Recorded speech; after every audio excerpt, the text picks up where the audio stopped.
Vous voulez choisir le meilleur des jambons et c'est la panique à bord quand vous arrivez au supermarché. Bienvenue sur la chaîne Jean-Michel Cohen, la chaîne où on ne parle que de nutrition et où on ne vous raconte jamais de salade. Ah oui, c'est panique à bord quand vous voulez suivre un supermarché et essayer de choisir un jambon. Il y en a de toutes les sortes, il y a des appellations, jambon de Paris, jambon à l'os, jambon à l'étouffée, jambon supérieur, avec, sans couenne, etc. Moi, j'ai essayé de faire le distinguo pour vous. La première chose que vous devez savoir, c'est qu'est-ce que c'est le jambon? Le jambon, d'accord, mais c'est tiré de quelle partie de l'animal, le jambon? Le jambon, c'est une recette, c'est soit de la cuisse, soit de l'épaule de porc, qu'on met en général dans un bouillon. En tout cas, je vous parle aujourd'hui du jambon cuit. Et une fois qu'on le laisse reposer, on le tranche pour en faire les tranches de jambon que vous connaissez. Bon, c'est vrai que ça s'est amélioré. Avant, il y avait plein de jambons reconstitués. Et quand j'ai regardé dans les supermarchés, je trouve moins de jambon pourri que ce que j'ai vu auparavant. Aujourd'hui, c'est vraiment quand même de la vraie cuisse de porc qui a été tranchée sans reconstitution. Première chose que vous devez savoir, c'est les trois grandes catégories de jambon. C'est en fait le jambon supérieur. En fait, le jambon supérieur, c'est un jambon où on autorise seulement maximum 5 ingrédients et il n'y a pas le droit d'utiliser ni les polyphosphates ni le caramel pour le colorer. Après, vous avez ce qu'on appelle le jambon de choix. Alors, dans le jambon de choix, vous avez le droit d'utiliser les polyphosphates et les caramels, mais vous n'avez pas le droit d'utiliser les gélifiants. Et puis après, vous avez le jambon qu'on dit standard, celui qu'on va beaucoup utiliser dans l'industrie, par exemple dans les pizzas. Tiens, regardez par exemple la vidéo sur les pizzas. Et là, dans ce jambon, on a le droit d'utiliser également des produits gélifiants pour lui donner de la texture. Bon, donc c'est le jambon de basse catégorie. Moi, j'ai regardé le jambon Carrefour et il y en avait deux. Il y avait le jambon avec couenne et le jambon avec sans couenne. Alors, le jambon supérieur avec couenne, bon, finalement, c'est 70% du marché. 119 calories pour 100 grammes, 4 grammes de matière grasse. Bon, c'est pas terrible. 20 grammes de protéines, c'est un produit hyper protéiné. Inconvénient du produit, il est en général assez salé, on trouve 2 grammes pour 100 grammes, donc pour les gens qui contrôlent le sel, c'est pas terrible. Quand je regarde la composition, c'est du jambon de porc. Argument pour vendre ce jambon, il a été nourri sans produits OGM. Est-ce que c'est vraiment important? Vraiment, j'en suis pas tellement sûr. Mais enfin bon, c'est un argument de vente. Dedans, on trouve un peu d'eau, un peu de sel, un peu de dextrose, c'est du sucre, un peu de sirop de glucose et des antioxydants. Ça, c'est pour faciliter la conservation. Alors après, on a pris le jambon ordinaire, celui dont je vous ai parlé tout à l'heure. Celui-là, 157 calories pour 100 grammes. Alors c'est assez rigolo parce que c'est un jambon avec couenne ordinaire, mais il est exactement à la même valeur calorique que le précédent. 8,5 grammes de graisse. Je pense que c'est probablement parce que la nature de la viande n'était pas aussi bonne que les deux premiers, avec des polyphosphates cette fois-ci et des antioxydants. C'est ce qui faisait la différence, je vous l'ai expliqué. Dans l'autre, il n'y avait pas de polyphosphates. Là, il y a des polyphosphates. En termes de valeur nutritionnelle, c'est quasiment la même chose. Les polyphosphates, on sait que ça retient l'eau, mais comme les valeurs nutritionnelles ne sont pas très différentes, ça ne fait pas une grosse différence. 3 catégories que je vous ai données tout à l'heure, c'est-à-dire jambon supérieur, jambon de choix ou jambon ordinaire. Le jambon de Paris, c'est simplement parce que le jambon de Paris, ça a été une des premières façons de cuisiner le porc pour en faire du jambon. Mais sinon, l'appellation, elle signifie rien du tout. C'était du matranche. Du matranche, trop bon. C'est quoi du matranche? Oh l'autre, il connaît pas matranche. Trop bon jambon. Déconné. Sans sel. Déconné. 5 dans une gratuite. Ouah. Quand je regarde la valeur calorique, exactement la même chose que le jambon sans couenne de chez Carrefour, 104 calories pour 100 grammes.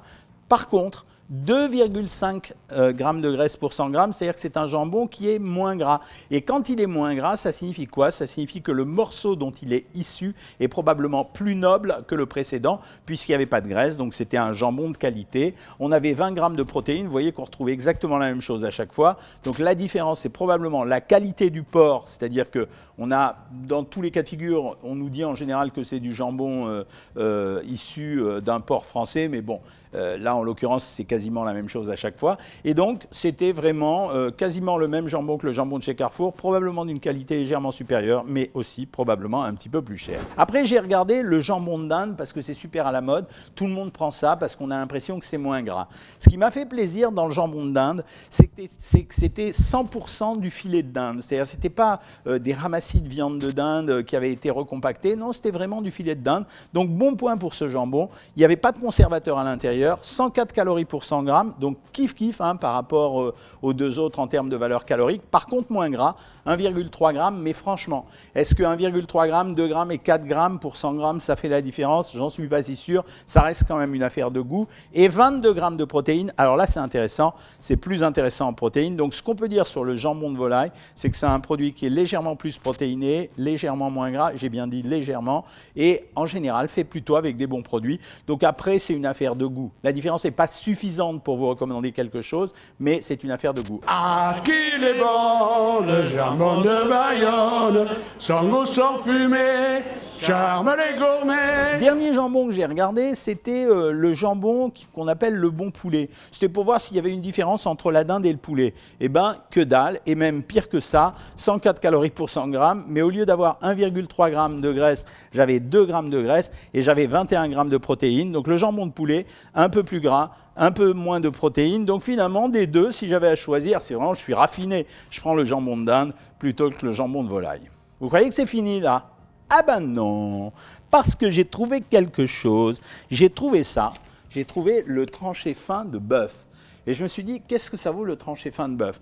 Bon, en fait, c'était pas grand-chose, c'était de la viande de bœuf, mais je ne connais pas l'origine de la viande de bœuf. Enfin, si, je sais que c'est un bœuf français, mais je ne savais pas quel morceau du bœuf c'était. Donc voilà, c'était un morceau de bœuf. La composition a été pareille que le reste. Je vais la lire devant vous, mais je vais regarder parce qu'ils écrivent vraiment tout petit. C'était de la viande de bœuf à 87% et du bouillon, donc c'est rien. C'est de la viande de bœuf tranchée toute simple. Alors la différence avec les autres, c'est que c'est quand même plus gras, 3,8 grammes, mais pas tellement. Mais moi, je m'attendais à un truc beaucoup plus maigre. C'est 122 calories pour 100 grammes. C'est quasiment entre le jambon avec couenne et le jambon sans couenne. C'est 21 grammes de protéines.